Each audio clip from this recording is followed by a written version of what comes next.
Executive Director for CARE, the Council on American Islamic Relations. Good morning and thank you for coming. The Council on American Islamic Relations is deeply troubled by persistent reports that the FBI employs biased trainers and materials to educate its agents. We believe that just as good training results in good investigations, biased training can result in biased investigations. We're disappointed that the FBI has decided to frame as an isolated event recent revelations that one of its analysts, William Gothrop, taught agents that the Prophet Muhammad was a cult leader and that Islamic charitable giving is a funding mechanism for combat. Unfortunately, it is not an isolated incident. Documents from 2009 show that the FBI's Law Enforcement Communications Unit was promoting the idea that Islam transforms a country's culture into 7th century Arabia and recommending anti-Muslim materials such as a book written by Robert Spencer, a notorious Islamophobe. Spencer trained the FBI and Department of Justice-led Joint Terrorism Task Force in Tidewater, Virginia in 2010. We sent a letter to them raising concerns about that, and when they responded to us, the representative ignored our specific concerns about Spencer's bias and responded to us by saying that Spencer was invited due to his status as a best-selling author.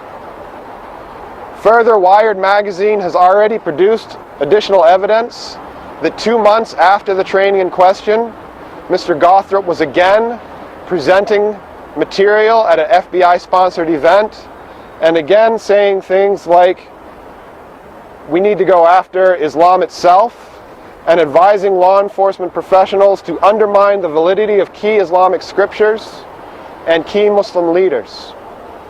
CARE believes it's reasonable to question how individuals with such hostile views of an entire world religion can be placed in a position of responsibility where they can spread that bias to other agents. We also believe that now is the time for the FBI to take swift and transparent action to reform a system that allows bias into its trainings. Now, the FBI is a leader for many local and state law enforcement agencies, and they are the example. So we ask them now to set that example by taking swift and transparent action to reform their trainings. Thank you. Bias is very deeply entrenched at the FBI, and so I'm going to talk a little bit about the trust issues. I'm going to connect them to the need for congressional oversight and the institution of a new church committee to deeply investigate the problems that have emerged, not just in the context of the recent revelations of bias training at the Bureau, but its longer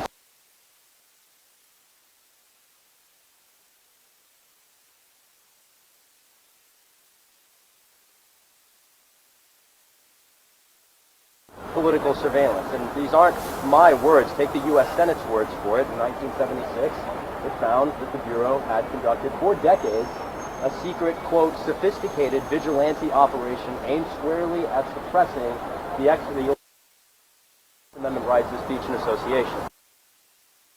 Be surprised that the Bureau today is besieged with this sort of counterproductive bias. And it is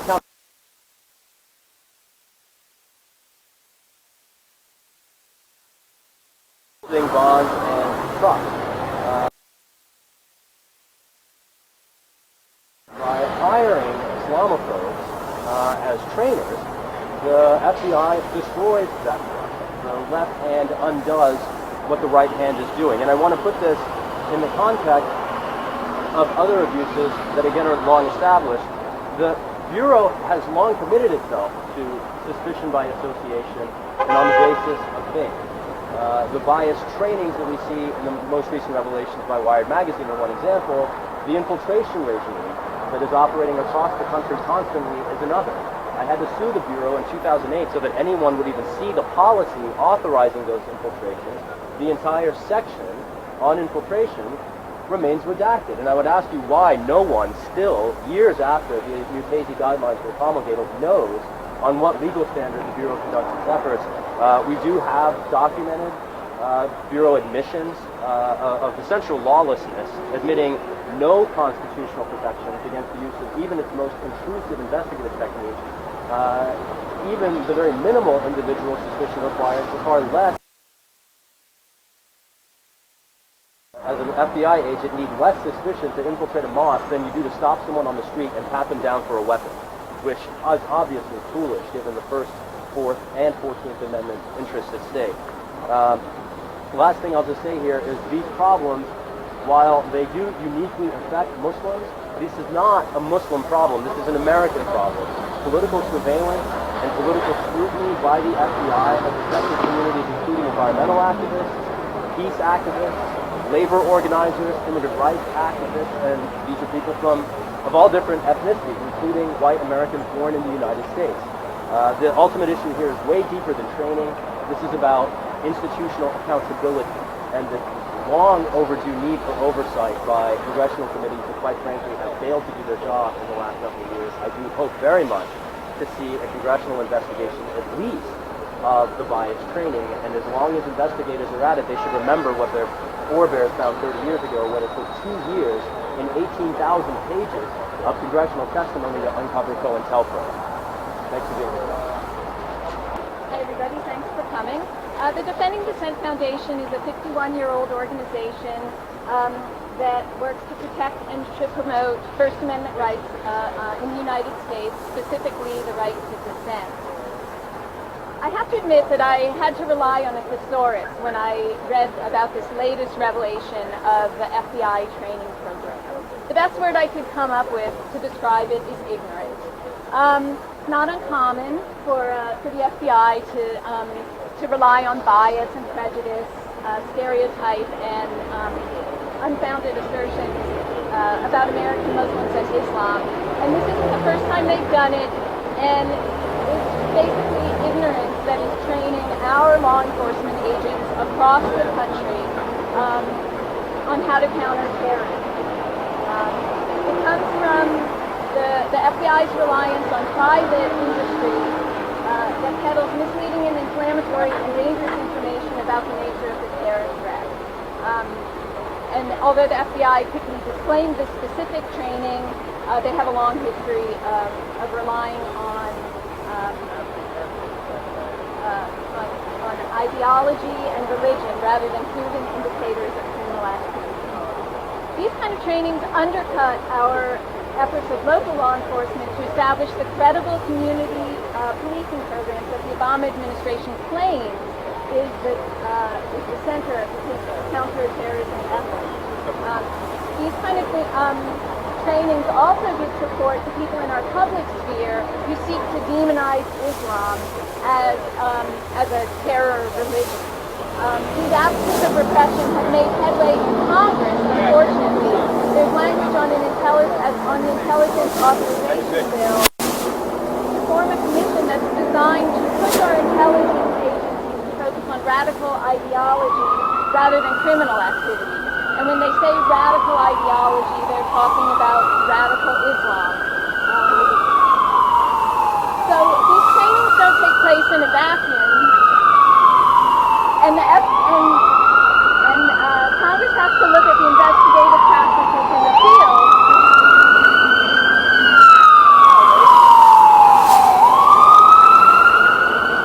Congress has to take a look at the investigative practices in the field that have been influenced by hate-filled training. Our local, state, and national police engaging in unconstitutional profiling and/or racial discrimination. Our police relying on religious practice and speech. On the NYPD Secret Intelligence Division that specifically targeted Muslims. Yes. So we have to wonder why 10 years after 9/11 attacks, the FBI and DHS continue to rely on political and religious ideology activity as an indicator of the terrorist threat. Going back through the years that show DHS reports focusing on ideology. For example, in 2009, a DHS document titled Right-Wing Extremism, Current Economic was leaked, it generated justifiable outrage on the right because the report singled out extremists, right-wing extremists, who they thought might be inclined to violence, although the report found no evidence that any right-wing groups in the report were planning any act of violence, but they all came under suspicion for their political ideology.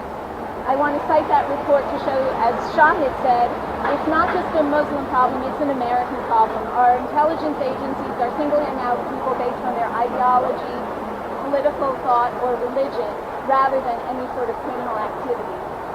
And I appreciate that you're all here. I want to reference a front page article in the Post today and say I'm as indignant as anybody else about a $16 muffin.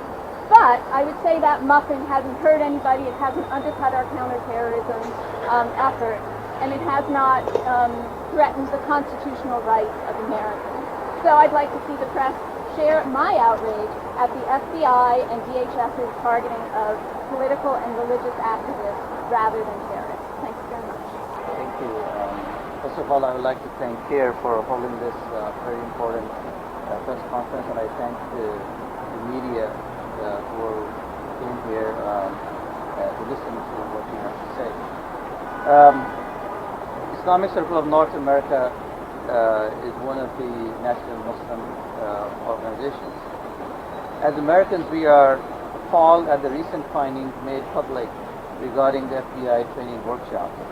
The Bureau's training documents and briefings indicate not only a severe lack of sensitivity, but most seriously, an alarming picture of misunderstanding about Islam and the American Muslims.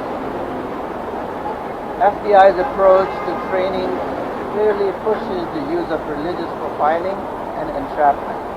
We cannot expect agents to deal with the American Muslim community in a rational and balanced way if their training teaches them to view and treat each American Muslim as a potential terrorist.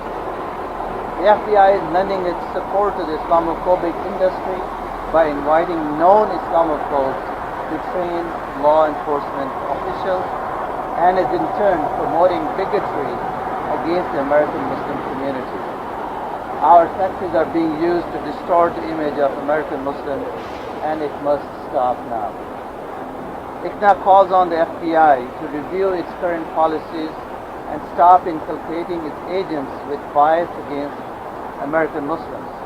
The FBI should essentially involve Muslim leadership in its training and make its manuals available to Muslim leadership for review. Muslim leaders are willing, as always, to cooperate with officials to provide accurate information on Islam. Recent investigations indicate a greater trend among law enforcement agencies in which American Muslims are profiled and their constitutional rights compromised. The FBI, CIA, and NYPD's venture into religious profiling and spying has created a mistrust of law enforcement amongst American Muslims.